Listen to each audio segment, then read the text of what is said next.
Caves! Who doesn't want to live in a cave on ARK? Well, the latest update to Astraeos has offered a bunch of different new cave locations, so let's not faff about and let's get into it. Cave 1, found at 20.369.7, finds a pretty cheeky crack in the middle of a cliff face. Tucked away, pretty hidden away with plenty of materials inside for you to get on your feet as well, with a nice narrow corridor. Not too narrow, but narrow enough to definitely put a bunch of defenses down if you're on PvP.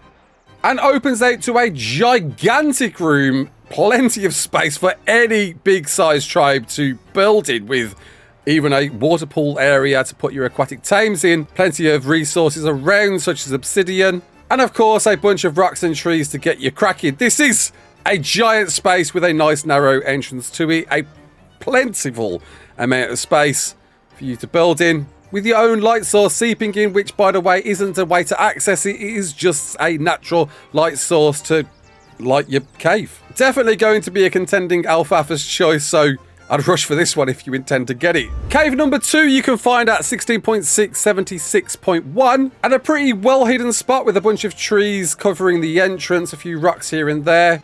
Needing barely a dino gate to block up the entrance. Of course, there's a rock there you might want to demo as well. And opens out to a sizable space. Definitely big enough for a small to medium-sized tribe. Of course, quite a short entrance, so you'll need to be mindful of that, with maybe a turret wall facing that if you're on PvP. But enough space to keep you distanced, with a few ledges pushing up to the ceiling on one side to tuck you away if you want to get a bit of an advantage. Cave 3 you can find at 8.971.6. Pretty close to the beaches, so you'll have to be mindful of that, but some obsidian just on your doorstep, pushing through to a rock formation that weirdly changes light ambience as you approach it, which you could use to some advantage, blinding your opponents as they get closer. Which is a pretty large corridor, but a narrow one as you pass on through, allowing you enough space to build a turret wall to face the entrance in, and wraps around a pretty tight corridor after that into a bit of a pinch point, opening out to a decent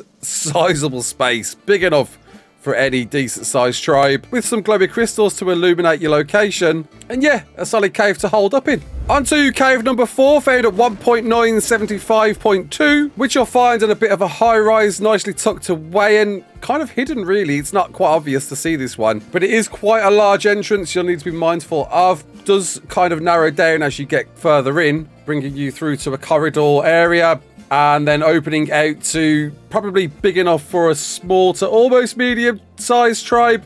Not too big, this one, and perhaps not the strongest one, but it's a cave, and you know, a cave's a cave. And there's actually quite a few cheeky areas you can hold up in to get yourself a bit more hidden if you need to.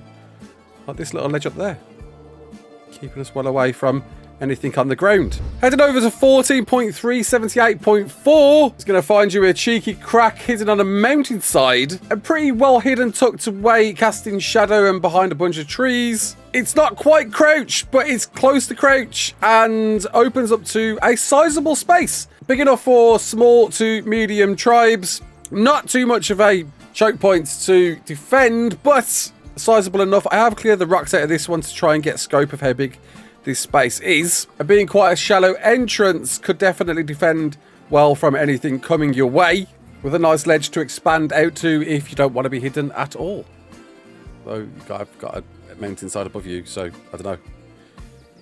Worth a thought. Worth a thought.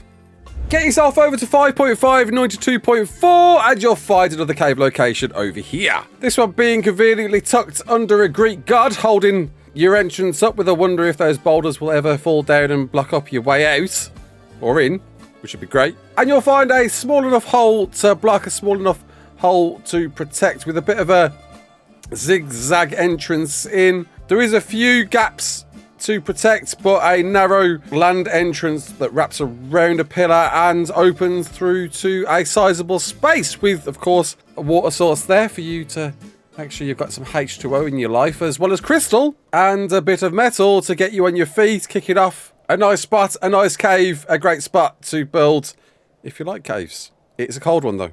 be wary. Passing over pretty close to that one at 4.698.8, and you'll find what looks to be like the entrance to hard snow on the island, but unlike that one, it's not full of dirty polar bears and palovias to kill you instantly, but like the hard snow cave, it's a pretty decent cave to be considering building in, with a wideish entrance that narrows down as you get further through, pushing to a pretty tight choke point at the end of the tunnel that wraps through into the main room with lots of metal and obsidian for you to get farming. And yeah, not the biggest one of the lot, but with that choke point, a definite worthy contender for a cave if you want to keep yourself protected and keep those PvPers at bay. Back up in the ice at 9.999.2, surrounded by dirty manners, and a kind of obvious one I thought, seeing that it reminded me of the one on Ragnarok with a ice frozen pool above it, is a pretty tiny crack that pushes underneath and pulls through to a windy string of corridors with plenty of resources, crystal, metal and obsidian. And there isn't actually one giant room with this one, it is a bunch of different corridors, but they do wrap pretty far away from that entrance, which allows you to put a bunch of defenses to guard the way in. And understandably, with a few blind spots, you might want to consider where to build your base, maybe in that corner over there. But yeah, quite a few different corridors with this, but in turn, with only one entrance in, you've got multiple corridors to aim turrets from. Could be a winner, could be some consideration, and hey, oil in here as well. A few resources to get you on your feet. On to Cave 9 at 9.490.3. You'll find this one tucked under a waterfall. It's great to see these waterfall caves. Need more of them. Ragnarok started the trend, and then new maps followed on. It's great to see a waterfall cave here. In fact, there's not enough of them, but this is one. And tucked right behind the bottom of the waterfall, you'll find a natural entrance in. Pretty small, but a very dark cave, as you're noticing. But nevertheless, a big cave, as it opens out to a giant space, perhaps one of the biggest ones on this list, with plenty of space for a monster-sized tribe to hold up in. A few adds here to clear out, like spiders and Astraeos. I actually thought this was an artifact cave, but it doesn't appear to be, because there's no artifacts with this map extension. And a few resources knocking about, like metal. But that's simply in the starting area. It doesn't end there, because if you keep following it through to this corner over here, you'll find another hole. So you can simply use this room as just defenses if you really wanted to. And this one being a pretty tiny hole to get through, pulling through to a corridor that keeps on stretching through. I can see your brain ticking over right now, looking at this one, thinking, I want to build here. With a lot of opportunity for defenses, more metal to farm, and pull through to a bit of a split where you can go either right or left, but winds into a pretty sizable back end full of metal to the brim, which you might want to keep handy just to farm metal if you really wanted it, with all the space you're going to have with this cave. And with it wrapping to another dead end as well, with even more metal and crystal, maybe somewhere to hold up in, seeing this feels like a natural end to the cave. And the other end wrapping through to another dead end too, once again full of metal and crystal. A lot of space for a giant tribe. Definitely perhaps the best of the bunch on this list. Heading over to 16.5, 88.9, we'll find yourself a lovely view pushing through to, yeah, not the smallest cave entrance on the list, but a pretty shallow one that wraps round far with a lovely orange colour scheme to it, giving you a bit of a choke point to put defences down, and pull through to, once again, a monstrous sized area big enough for most tribes. Plenty of space for you to work with, pulling up a ramp into a sort of plateau that pulls round to an end. Loads of rocks around. A little cliffside hanging over the way in that you could use to put defences on. And a bridge passing over a load of nothing. Maybe you want to put some gigas or something down here. I don't know. Something. Good size space. A very nice space. I know you want this space, don't you? Space.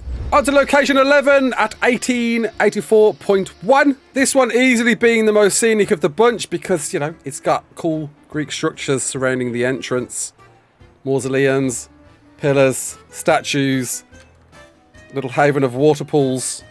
for you to go dipping, with a gorgeous little front garden as it pulls through to a pretty narrow corridor. It's worth noting this is a two-way entrance. There's one way in, the way we're coming in now, and I'll show you the other way in at the opposite end. But through this, you've got some sizable rooms to put stuff in. This one not too big, but the next one a little bit bigger.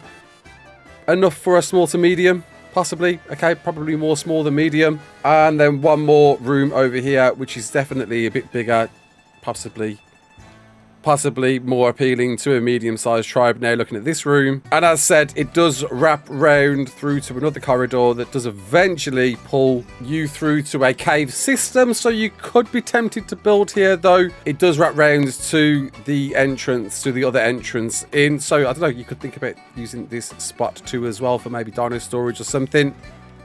And then exits out to the wonderful new area of Astraeos. Onto 12 at 27.483. And a bit of an obvious entrance, this one. It's a pretty tall one, built for giants, built for tall people.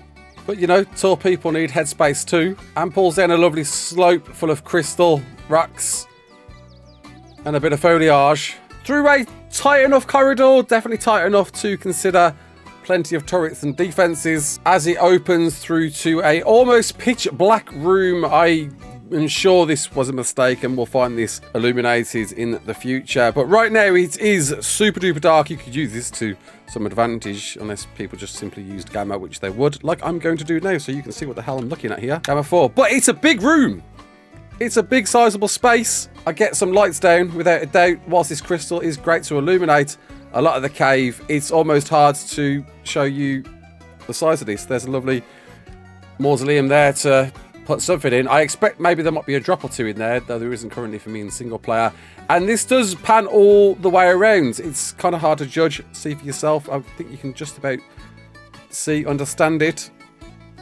But plenty of space. Big space. Lots of space. Alfalfa space. But yeah, pulling back to get a good picture of how much space there is. There's a lot of it. There is one tiny caveat with this that I forgot because of how dark it is. If you see up there, there is a pass-through above, which could be met to a few groans. It was almost there. It was almost close. It's a bit of a shame to see this, as it's probably going to dampen you wanting to use this as a cave location, as it is quite a sizable ceiling space to it. But it is a cave, you know? If you want a cave, you got a cave. Caves all day. Caves in your face. And then heading over to the Maelstrom, dropping you in at 41.2, 78.6, which is, by the way, one of the most scenic, awesome areas to see on Astraeos. You've got to really come over and check this place out. It looks amazing. It looks very cool. It's home to Carcinos, crabs, megalania, and other forms of fish aquatic life. But heading down to this waterfall over here, we'll push through beyond the waterfall to a decent-sized cave area. This one, yeah, it's not a choky cave. There's no tiny entrance to it. It does invite the biggest creatures on the map to come and fly in. But it's big. That's what she said. It is, though. There's lots of it. There's lots of space here to utilise. If you want to play it smart, play it clever, with a second entrance just round here. So yeah, again, there's a lot to attempt to protect. Maybe more aimed for PvE than PvP, this cave, but space, lots of it. And if you want to live at the Maelstrom, who doesn't, because it's a very cool spot to see, then you've got a cave you can reside in. Pulling all the way back through here, nice plateau here, you could maybe build your base on. But yeah, defense is maybe a bit of an issue there, eh? And if you've got the ability to get some flippers and a bit of Lazarus chowder or a scuba tank, or maybe enough oxygen to get yourself down here, get yourself to 47.4, 73.3, and not too easy to see. It's not too deep either. You just need to swim down from the sea up there and find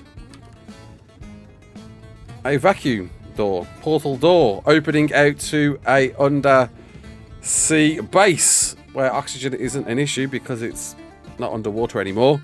And there's enough space here to build for at least a medium-sized tribe, maybe getting closer to large. But yeah, with the entrance being as big as it is, you will want some consideration on those defenses. But being a water entrance in definitely puts you at some advantage maybe, or maybe it doesn't.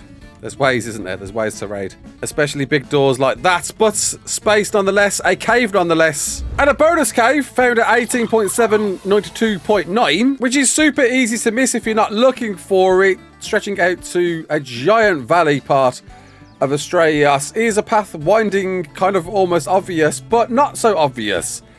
Little crack cave, almost crouch, not quite crouch, not crouch at all really. And you can get spiders in that, and spiders will be in here to make sure you can clear out before you can venture through to it. A few rocks, lovely blue crystals lighting the way, but does get a bit tight to create a bit of a defense from stretching round, turning rounds, pulling rounds to a, well, not the massive area perhaps a big tribe would want. Small tribe definitely could occupy this one, and a lovely space for you to reside within if you like a bit of blue for dads. Heading over to 29.3, 100.1. Right on the edge of Astraeos, right by the world edge, you'll find a cave that invites you to another map. More or less, Aberration. In a cave. It's all here. There's aberrant variants of the creatures that you know, as well as Karkinos. And still yet to be confirmed, a bunch of fertile creatures we're still figuring out. But it is Aberration in a cave. Mushrooms, fungal. What in your life? A crap load of space. If you build in here, if you decide to take up this cave, be prepared, because people are going to probably want to come down here without a doubt. But you could, if you wanted to. People won't be happy about it. But you got all the green gems under the sun. A massive space, a lot of water here to dip your toes into. Put some water creatures in. Tame some Karkinos. Take yourself all the way back here. I can imagine a big tribe attempting to take over this, but with the entrance being as easy to access as it is, would it be a good choice? It's completely up to you on how you know how to defend entrances, right? But again, another water pool here. Lots of aberrant life to tuck into. Lots of aberrant creatures, features, mushrooms and trees. And honestly, I really threw this one in so you could see that Aberration was on Astraeos. Here it is. That's the way into it. And that's your cave list. So hopefully this has helped somebody out there. If you're rushing to get a base, there you go. Enjoy. I'll be getting to a few more guides out in the future. Until then, my name's Clark. Don't forget to like, share and subscribe, and let me know in the comments below which was your favourite. Peace out.